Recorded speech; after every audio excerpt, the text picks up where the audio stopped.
tey jii la yëglekaay yi li ñu xëyee li ci gën a fës El Hadj Malick Thiandoum lañ ci àndal El Hadj Malick ñu tàmbali ak l'observateur. l'observateur ci xëtamu njëkk mi ngi ñëw ci wote gox-goxaat yi ak ñi nga xam ne daal wane nañ te seen bopp ak ñi nga xam ne dañoo daanu ba nërmeelu kenn xamul dañuy campagne ak lu ñuy def mu mel ni que Ousmane Sonko ak Mimi Touré moom ñooñu ca topp ya la ñu bokk waaye ca flop ya Cheikh Alassane Sène ak ki nga xam ni moo di Ibrahima Mbow ñooñu moom seen i mbir xaw naa doy waar. ci inondation yi ci wàllu banlieue bi mu mel ni une vie de galère dans les eaux askan wi ñu ngay dund lu méttee métti population yi mu mel ni que dañuy dund ak ay. lu mel ni ay weñ ak lu ni mel ay yoo naka noonu yi tamit ay jaan ay kër yu nga xam ni tamit abandonné nañ leen ci wàllu presse am na nag kenn ku nga xam ne teg nañ ko loxo muy revieweur de presse maanaam daal jël une journaux yi di ko manipuler di ca def lu ko neex teg nañ ko loxo enquête ba nag mu ngay wéy di dem hausse du taux d'intérêt de la banque européenne mu mel ni que banque européenne nag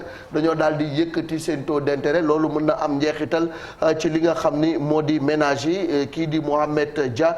di expert financier sur une augmentation probable du taux d'intérêt par la BCEAO am na ci lu mu ca wax football ci wàllu njaay meeg njënd mi ki nga xam ni nag moo di Watford ñoom daal dinañu wax ñaata la ñuy jaayee Ismaïla Sarr ku bëgg jënd ku bëggul bàyyi Idrissa Gana Gueye bu Olympique de Marseille yi tamit ñi ngay xalaat nu ñuy def ba jënd kii di Saliou Ciss. ñu dem ci Sud Quotidien. Sud Quotidien moom tam mi ngi ñëwaat ci lii di élection gox-goxaat yi législative sous hypothèque mu mel ni que daal lu bëri leeragul nee nañu scrutin junni gàpp légitimité des représentants du peuple en question naanaam ndax ñi nga xam ne ñoo nekk ci liste yi war nañ caa nekk wala déet loolu yi tamit laaj la bu mu samp Mali mu mel ni que am na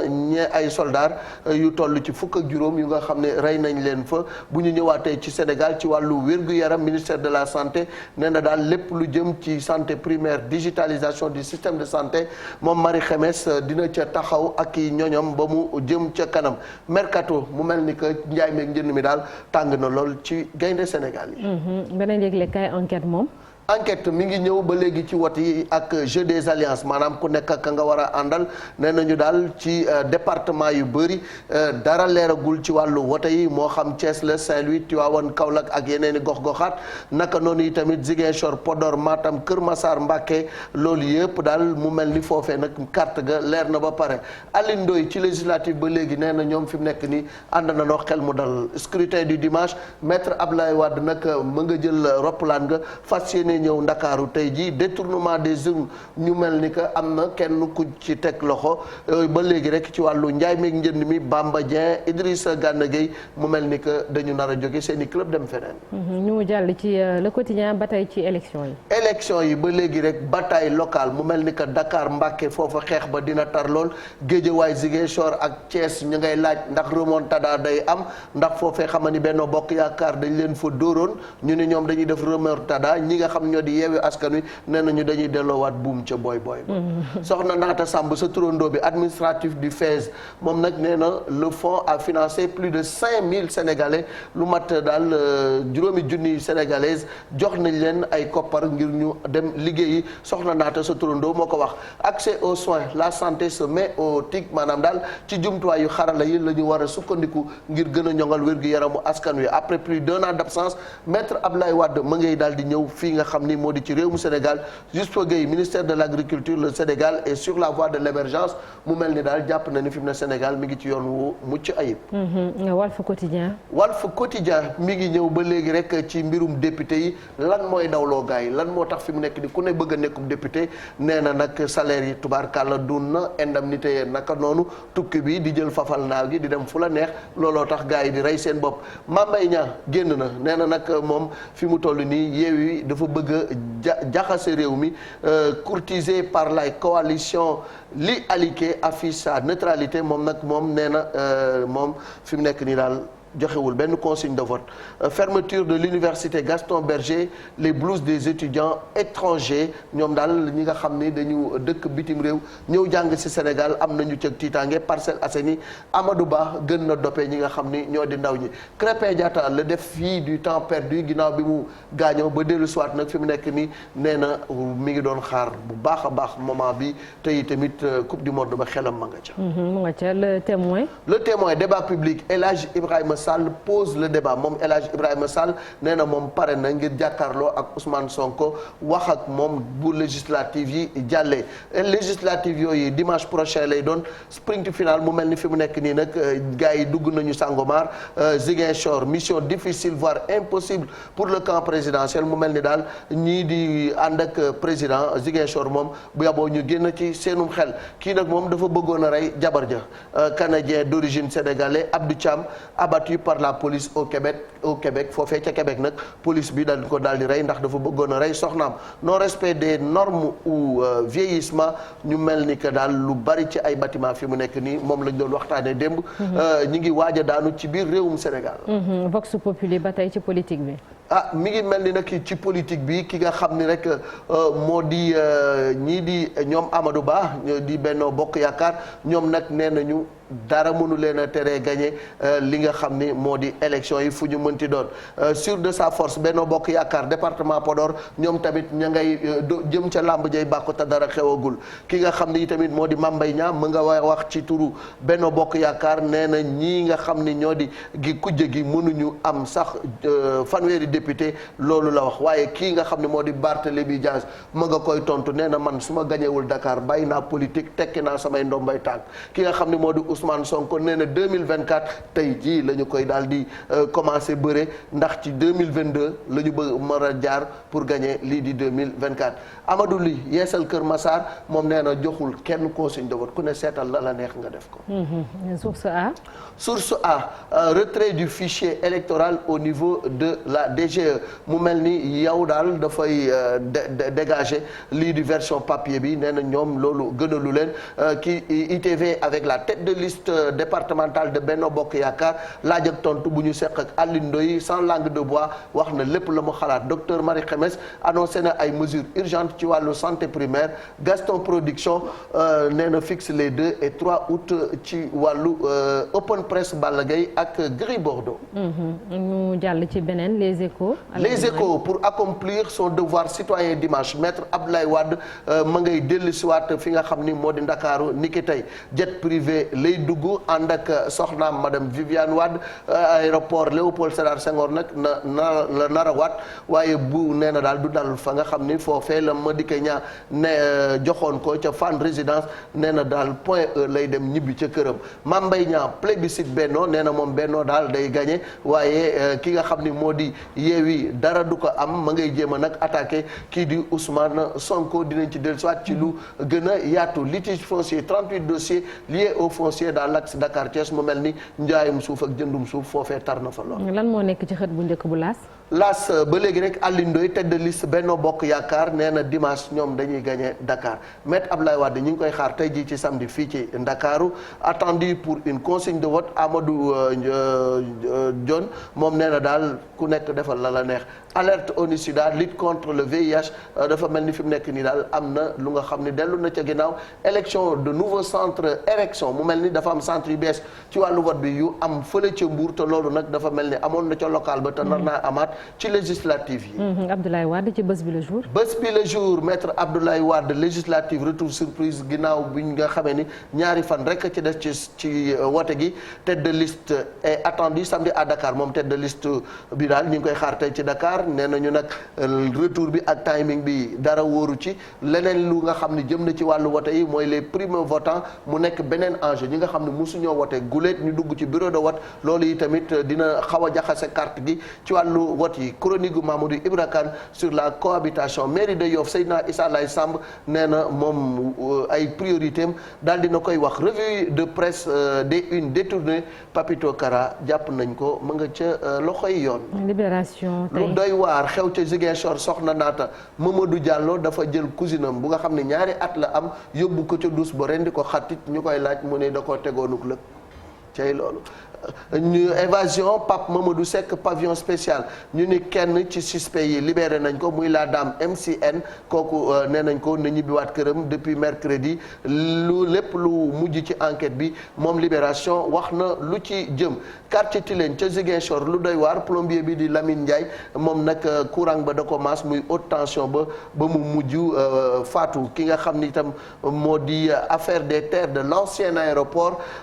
liberté provisoire pour Mame Birame Mbengue may nañ ko bàyyi njëgandiku ginnaaw bi ñu ko jàppee tegoon ko loxo depuis mars 2022. mu dem ci tribune moom. Tribune rupture ou continuité dafa samp laaj caravane non au troisième mandat Bougane Gueye Dany ma ngay raay ñii di waa aar bu Rufisque ma ngay soutenir nag Yewwi ca Kër Massar. ñu dem ci Le Soleil. Le Soleil daal di ñëw ci capacité opérationnelle maanaam armée Sénégal ak ay jumtuwaayam dafa mel ni fi mu nekk nii gën na am doole avion de type Casa 295 bu bees pull lañ leen jox ñaari hélicoptère ñu nga xam ne yóbbu nañ leen révision ca Russie ginnaaw bi ñu dellusee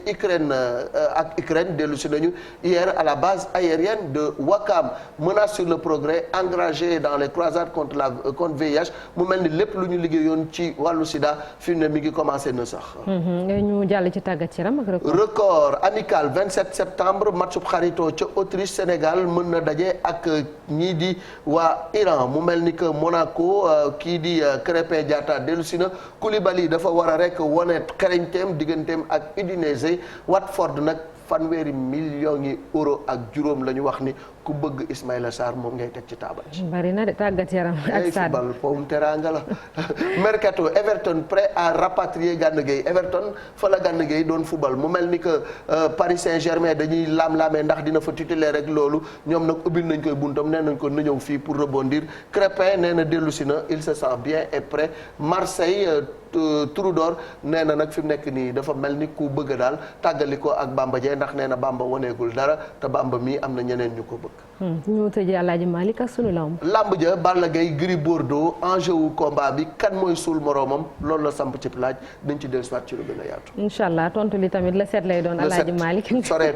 soreetul ñu jàll nga indil ma benn bu ci mel ni l'observateur Alaaji Malick ci tey li mu xëyee journaux yu bëri sax ci lañ xëyee tey Chérif muy njeexitalu campagne bi tey ji la espèce u bilan la ñuy def ban bilan la ñu mën a def ci campagne bi gis nañ fi ay xeexoo ay fitna gis nañ fi itam ay yenn kàddu yu ñu bëri di ñaawlu lu ci mel ni Babacar Diagne mi jiite CNRA dégg nañ ko sànq mu wax ko que retenir de cette campagne électorale et le retour de maître Abdoulaye Wade également Chérif. oui xëy na retour Abdoulaye Wade boobu moo ci nekkoon surprise moom Abdoulaye Wade il est vrai que même bi ñu ko defee tête de liste ñoom waa wàllu Sénégal bettoon nañu bëri ndax ay atam fi mu toll ak li nga xam tamit def na ko ci réew mi ba bi mu ñàkkee nguur gi même si élection yi passé aussi ma nga ca woon ñëwoon sax battre campagne mais xëy na at yi moyetu ko muy wër Sénégal comme ni ko yeneen ñi defee donc loolu moom c'est une surprise est-ce que dina am njeexital ci li nga xamante ne moom mooy lay xew ëllëg ca wala dimanche ci bureau de vote yi loolu aussi mën nañ ci taxaw parce que loo ci mën a wax am na ci ñoo xam ne ba léegi fonk nañ Abdoulaye Wade sopp ko def ko ci seen xol donc ñoom waay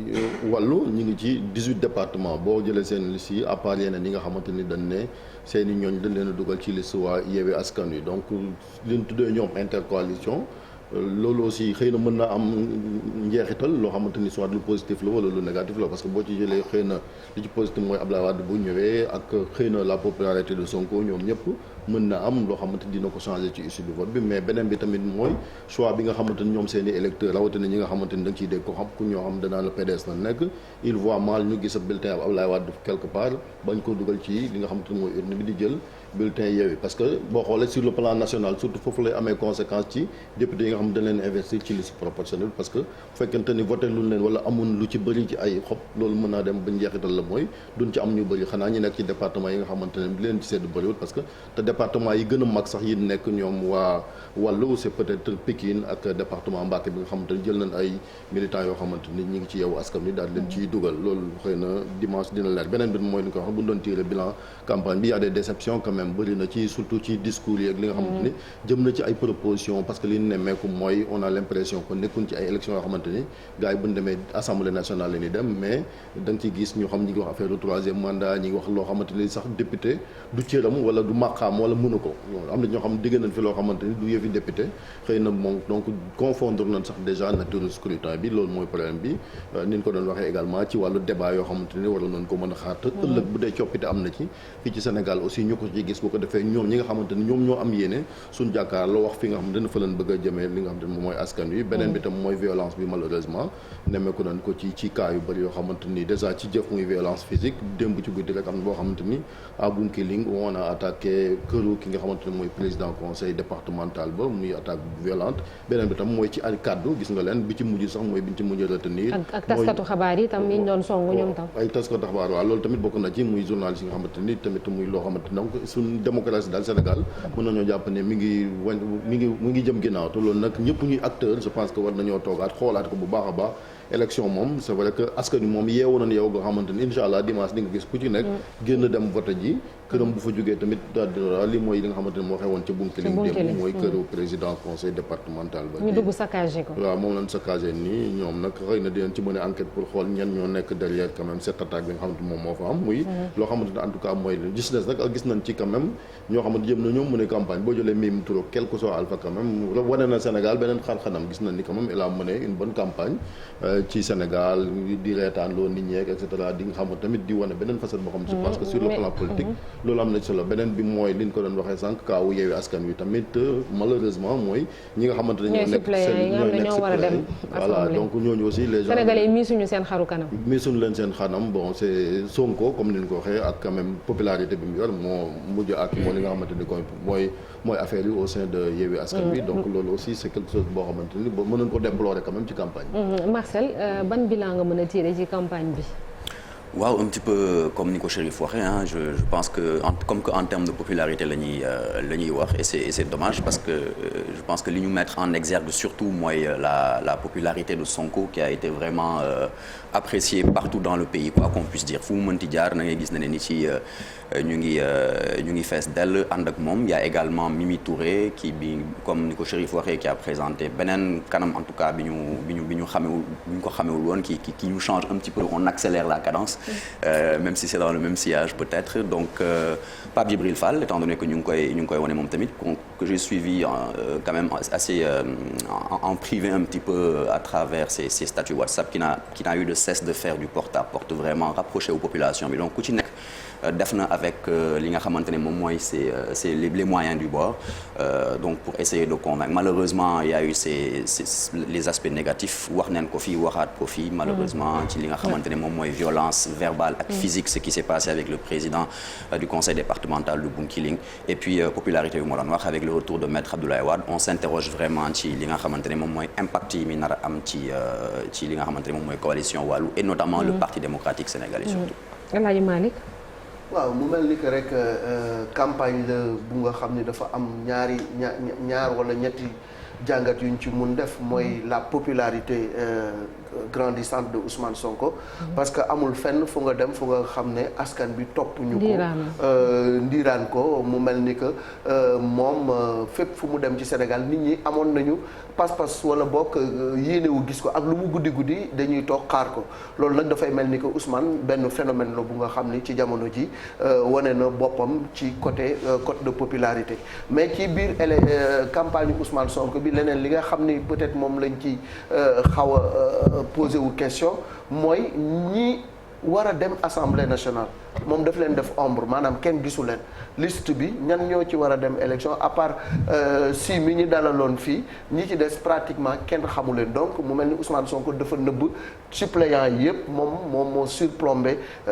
def ombre ñi nga xam ni ñoom ñoo nekk ci ginnaaw te war a dem assemblée nationale waroon a dem. mais c'est de bonne guerre ndax voilà ndax dañuy dem ci élection yi pour gagner ñooñu xamuñu leen xañ na bu ñu demoon di campagne ñetti nit sax du leen topp donc c'est de bonne guerre doon ànd ak ñoom doon na ci baax tuuti ñu wane leen. mais est-ce que duñu ànd ak ñoom mais xañ nit ñi leen xamul xañ na mii suñu seen kanam mais ñoom ñoo war a dem ca péncum ndaw réew ma soxna naata donc comme yow yaa war a dem ca péncum ndaw réew ma même si Ousmane moom ma battre campagne ñoom aussi man doon naa gën a rafetlu ñu gis leen dégg leen ñu wax ak askan bi beneen bi ci des moo di ni de l'autre côté aussi on a vu vraiment Mimi Touré mu ci beneen fànn mu yëngu ànd ak reetaan ànd ak xumbute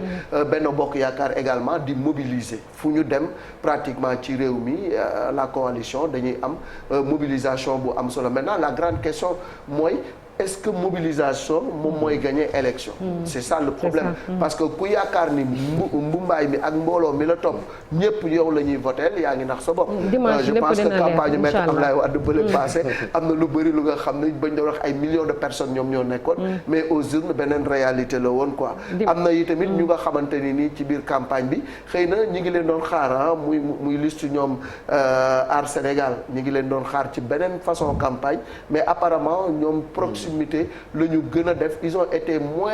visibles ci benn côté quoi nekkuñu dans le populisme comme on le dit et pourtant bi ñu présenté seen ay tête de liste ñëpp dañuy attention à cette coalition mais dans la campagne on ne les a pas trop sentis. Pape Djibril aussi a fait avec les moyens du bord le président Pape Diop aussi négligé buñ ko négligé parce que mi ngi def campagne bu am solo ci benn côté maintenant il y a eu des flops comme on l'a dit avec buntu bi buntu bi moom la fa xew kenn xamut lu mu doon fi mu nekk ni liste boobu ñëpp ñu ngi naan ndax liste Benno Bokk Yaakaar la mais dimanche daal lépp dina leer quoi qu'il advienne le dernier mot revient au peuple parce que tey askanu Sénégal kenn ku nekk ci ñun yaa am responsabilité wu dugg ci urne bi seet kala neex nga voter ko mais lu ci munti am nañ ko def ci jàmm ak ci dal bu ñu paree ñu compter ñi war a dem assemblée dem assemblée. kan dal seen xel tey jëlee la campagne bi di jeex kon bu minuit jotee jëli carte yi tamit tey jëlee ci àjjuma bi dem jëli carte électeurs yi ci commission yi léegi dañuy jàll ci beneen ponk muy un jour au Sénégal un jour dans le monde.